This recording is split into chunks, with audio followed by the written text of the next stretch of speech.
அனைவருக்கும் வணக்கம். கன்னிராசிக்காரர்களுக்கு 2024ஆம் ஆண்டின் முதல் மாதமான ஜனவரி மாதம் கோடீஸ்வர யோகத்தை நிறைந்து கொடுப்பதற்கான வாய்ப்பை எந்தெந்த கிரகநிலைகள் கன்னிராசிக்காரர்களுக்கு உருவாக்கி கொடுக்கின்றன என்பதை ஆராய்ந்து பார்க்கும் போது மிக அதீதமான நன்மையும் முன்னேற்றத்தையும் அள்ளி கொடுக்கக்கூடிய வலுவான அமைப்பில் சனி 6ஆம் இடத்தில் அமோகமான வளர்ச்சி அள்ளி கொடுக்காம கூடிய அமைப்பில் வலுவாக ஆட்சி பலம் பெற்று சஞ்சரிக்கிறார். இது ஒரு சாதகமான அமைப்பாக பார்க்கப்படுகிறது. அது மட்டுமல்ல, ராசியின் அதிபதியான புதன், சூரியன் உட்பட பல கிரகநிலைகள் சாதகமாகவும் சஞ்சரிக்கின்றன. வரவேற்கத்தக்க ஒரு அமைப்பாக பார்க்கப்படுகிறது. இந்த தருணத்தில் சுக்கிரனும் சுகஸ்தானத்தில் அமரப்போகிறார். எனவே பல்வேறு விதமான இரட்டிப்பு நன்மை கிடைக்கக்கூடிய யோகம் நிறைந்த தருணமாக கன்னிராசிக்காரர்களுக்கு நிச்சயமாக அமையும்.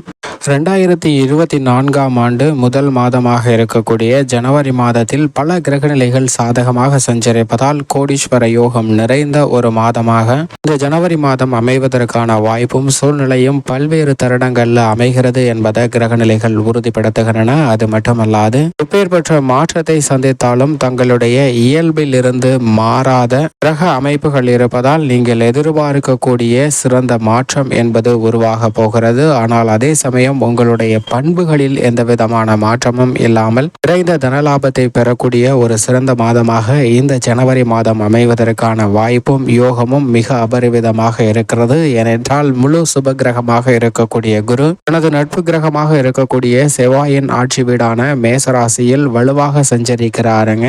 இது சிறந்த வரவேற்கத்தக்க ஒரு அமைப்பாக பார்க்கப்படுகிறது. மேசராசியில் குரு சஞ்சரிக்கும் போது அதிவிரைவாக அனைத்து விதமான நன்மைகளையும் அள்ளி கொடுக்கக்கூடிய ஒரு வலுவான அமைப்பில் வீற்றிருப்பாருங்க. இது பல்வேறு தருணங்களில் இணைக்கக்கூடிய காரியங்களை அதிவிரைவாகவும் துல்லியமாகவும் செய்து முடிக்கக்கூடிய வாய்ப்பையும் யோகத்தையும் உருவாக்கி கொடுக்கிறது என்பதை தெளிவாக உறுதிப்படுத்துகிறார். அது மட்டுமல்லாது ஜீவனக்காரராக இருக்கக்கூடிய சனி பகவானின் அமைப்பை பொறுத்த வரைக்கும் அவர் மிக வலுவாக ஆட்சி பலம் பெற்று தனது சொந்த ராசியான கும்பராசியில் அமர்ந்திருக்கிறாருங்க. கும்பத்தில் சனி இருக்கும்போது குடகுடமாய் நன்மை என்று சொல்வார்கள். அப்படிப்பட்ட இந்த தருணத்தில் சனி ஆட்சி பலம் பெற்றிருப்பதால் எந்த பணியாக இருந்தாலும் நிறைந்த முன்னேற்றம் நிச்சயமாக உருவாகக்கூடிய இனிமையான தருணமாக அமைகிறது என்பதை தெளிவாகவும் துல்லியமாகவும் உறுதிப்படுத்துகிறாருங்க. சனி ஏழரை சனியாகவோ அஷ்டம சனியாகவோ இருந்தாலும் பெரிய அளவிற்கு பாதிப்பு ஏற்படாத ஒரு சிறந்த தருணமாக அமைவதற்கான வாய்ப்பை இந்த தருணத்தில் கும்பராசியில் வீற்றிருப்பதால் மிக அபரிவிதமான முன்னேற்றத்தை ஏற்படுத்தி கொடுக்கக்கூடிய ஒரு வலுவான அமைப்பில் சனி ஆட்சி பலம் பெற்று சஞ்சரிக்கிறாருங்க. இது நிறைந்த தொழில் ரீதியான முன்னேற்றத்தையும் உத்தியோக ரீதியான பல சலுகைகளையும் எதிர்பாராத அதிரடியான திருப்பங்களை சந்திப்பதற்கான வாய்ப்பை உறுதிப்படுத்துகின்றன. நிழல் கிரகங்களாக உள்ள ராகு மற்றும் கேதுவின் அமைப்பை ஆராய்ந்து பார்க்கும் போதும் இரண்டு கிரகநிலைகளும் தங்களது சமய கிரகமாக இருக்கக்கூடிய கிரகநிலைகளின் ஆட்சி வீட்டில் சஞ்சரிக்கின்றன. அதில் குறிப்பாக ராகு குருவின் ஆட்சி வீடான மீன ராசியிலும் கேது புதனின் ஆட்சி வீடான கன்னிராசியிலும் அமர்ந்திருக்கிறாருங்க.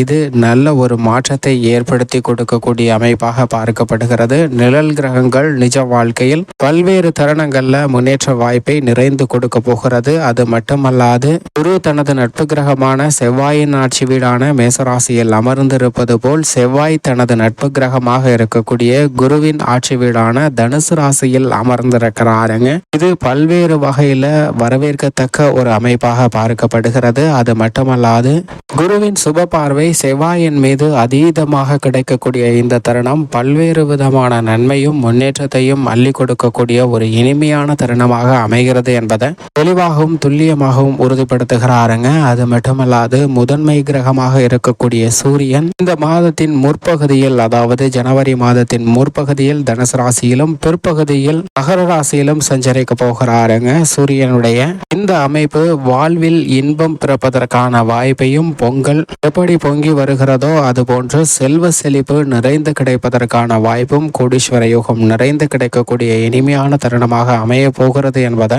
தெளிவாக உறுதிப்படுத்துகிறாருங்க. செவ்வாய் மற்றும் சூரியனின் அமைப்பு மிக சிறந்த மாறுதலை கொடுக்கக்கூடிய ஒரு அமைப்பாக பார்க்கப்படுகிறது. அதே போன்று சுக்கிரன் இந்த தருணத்தில் முற்பகுதியில் விருச்சிக ராசியிலும் பிற்பகுதியில் தனுசு ராசியிலும் சஞ்சரிக்க போகிறாருங்க. புதனின் அமைப்பை பொறுத்த வரைக்கும் இந்த மாதத்தில் 3 இடத்தில் சஞ்சரிக்க போகிறார். விருச்சிக ராசியிலும் தனுசு ராசியிலும் மகர ராசியிலும் புதன் சஞ்சரிக்க போகிறாருங்க. புதனின் அமைப்பு பல்வேறு விதமான மாறுதலை நிறைந்து கொடுக்கக்கூடிய ஒரு அமைப்பாக பார்க்கப்படுகிறது. சந்திரனை பொறுத்த வரைக்கும் அஷ்டமத்தில் 2.5 தினங்கள் சஞ்சரிப்பார். அந்த தருணத்தில் மட்டும் விழிப்புணர்வுடன் இருக்க வேண்டும். மற்ற தருணங்கள் சாதகமாக அமையும். அதே சமயம் உங்களுடைய பண்புகள்ல மிகப்பெரிய அளவுல சிறந்த முன்னேற்றம் கிடைக்கக்கூடிய மாதமாக அமைய போகிறதுங்க. உதாரணமாக ஒரு பூனை ஒன்று இருக்கிறது. அந்த பூனையை ஒரு நபர் காதலிக்கிறாருங்க. பூனையின் மீது அளவற்ற அன்பும் அளவற்ற காதலையும் வெளிப்படுத்துகிறார். நான் திருமணம் செய்து கொண்டால் இந்த பூனையை தான் திருமணம் செய்து கொன்றுவேன் என்று அடம் பிடித்து தன் தந்தையிடம் செல்கிறாருங்க. தந்தையிடம் சென்று எனக்கு எப்படியாவது இந்த பூனையுடன் திருமணம் செய்து வையுங்கள் என்று சொல்கிறார். அதற்கு தந்தை அப்படி என்றால் நான் ஒரு விஷயம் செய்கிறேன் என்று இறைவனிடம் பிரார்த்திக்கிறாருங்க. பிரார்த்தனை செய்து இறைவனிடம் வேண்டி அந்த பூனையை ஒரு அழகான பெண்மணியாக மாற்றுகிறாருங்க. அப்படி பெண்மணியாக மாற்றியதற்கு பிறகு தன்னுடைய புதல்வனுக்கு அந்த பெண்மணியுடன் திருமணத்தை ஏற்பாடு செய்து நடத்துகிறார். அந்த பெண் உலகத்திலேயே மிக சிறந்த அழகியான தோற்றம் கொண்டவளாக இருக்கிறார். அற்புதமான பல பண்புகளை கற்றுக் கொடுத்திருக்கின்றனர். அந்த தந்தைக்கும் மகனுக்கும் மகிழ்ச்சி அளிக்கக்கூடிய ஒரு அமைப்பாக பார்க்கப்படுகிறது. ஆனால் அதே சமயம் திருமணம் நடந்து கொண்டிருக்கக்கூடிய வேளையில் மணவேடையில் அமர்ந்திருக்கும் போது அந்த மணமேடைக்கு அருகாமையில் ஒரு எலி இங்கிருந்து தாவி குதித்து செல்வதை கண்டவுடன் அந்த மணப்பெண் அந்த எலியை பிடிப்பதற்காக ஓடி விடுகிறாருங்க. இதுதான் நம்மளுடைய வாழ்க்கையில் யதார்த்தமான ஒன்றாக பார்க்கப்படுகிறது. நாம் எப்படிப்பட்டவர்கள், நம்மளுடைய குணம் எப்படிப்பட்டது என்பதை அந்த சூழ்நிலையானது வெளிப்படுத்துகிறது. அதே போன்றுதான் இந்த தருணத்தில் நம்மீது மற்றவர்களுடைய பாசம், அன்பு இல்லை, வெறுப்பு தான் அதீதமாக இருந்தாலும் மற்றவர்கள் மீது இருக்கக்கூடிய அன்பு, குடும்ப உறுப்பினர்கள் மற்றும் உறவினர்கள், நண்பர்களிடம் இருக்கக்கூடிய அன்பு உங்களின் பண்பை மாற்றாத ஒன்றாக பார்க்கப்படுகிறது. அவர்கள் எவ்வளவுதான் துரோகம் செய்தாலும் அவற்றை மன்னித்து அவர்களுடைய முன்னேற்றத்திற்காகவும் செயல்படக்கூடிய ஒரு சிறந்த மாதமாக இந்த ஜனவரி மாதம் அமைய போகிறதுங்க. எனவேதான் கிரகநிலைகளின் அமைப்பு இப்படி இருப்பதால் கோடீஸ்வர யோகம் நிறைந்த ஒரு மாதமாக இந்த ஜனவரி மாதம் அமைவதற்கான வாய்ப்பும் யோகமும் மிகவும் அபரிவிதமாக உள்ளது.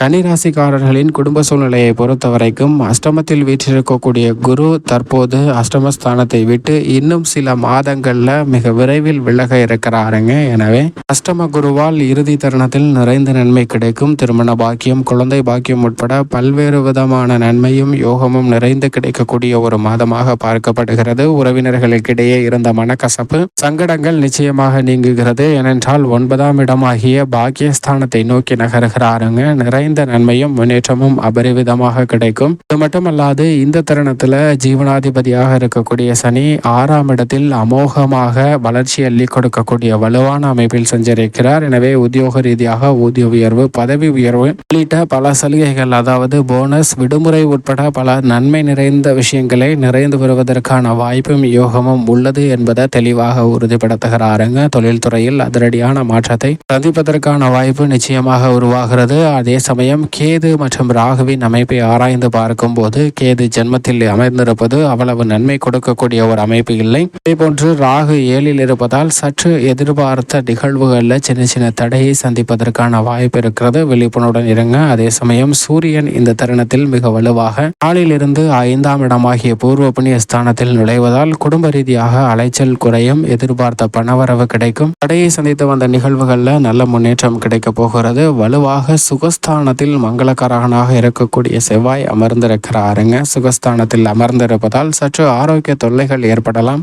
அதே போன்று சுப விரயங்கள் அதிகரிப்பதற்கான வாய்ப்பும் சாத்தியக்கூறுகளும் உண்டு. புதிதாக நிலம், வீடு, வாகனம் வாங்குவதற்கான அதிர்ஷ்ட யோகத்தை நிச்சயமாக உருவாக்கி கொடுக்கிறாருங்க. சுக்கிரன் பெரும்பாலும் 3ஆம் இடத்திலும் இந்த மாதத்தின் இறுதியில் 4ஆம் இடமாகிய சுகஸ்தானத்தில் நுழைகிறார். சுக்கிரன் சுகஸ்தானத்திற்கு வருவது பல்வேறு விதமான புதிய அதிரடியான வாய்ப்புகள் நிறைந்து கிடைக்கும். ராசியின் அதிபதியான புதன் 2 மற்றும் 3 ஆகிய இடங்களில் சஞ்சரிக்க போகிறாருங்க. இந்த மாதத்தின் இறுதியில் 4ஆம் இடத்தில் நுழைகிறார். எனவே நிறைந்த மாற்றத்தை சந்திக்கக்கூடிய வாய்ப்பு நிச்சயமாக உருவாகிறது. மேலும் சாதகமாக மாற்றிக்கொள்ள உடற்பயிற்சி மற்றும் மனப்பயிற்சியை கன்னிராசிக்காரர்கள் மேற்கொள்ள வேண்டும். யோகா போன்ற மனதை வலுப்படுத்தக்கூடிய பயிற்சியை மேற்கொண்டால் நிறைந்த நன்மை நிச்சயமாக உண்டு. மேலும் சாதகமாக மாற்றிக்கொள்ள நிச்சயமாக வாரத்தில் வியாழக்கிழமை விரதம் இருந்து அருகாமையில் உள்ள நவகிரக சன்னதி சென்று தீபம் ஏற்றி வழிபாடு செய்யுங்கள். கன்னிராசிக்காரர்களுக்கு நிறைந்த நன்மையும் முன்னேற்றமும் இனிதாக கிடைக்கும்.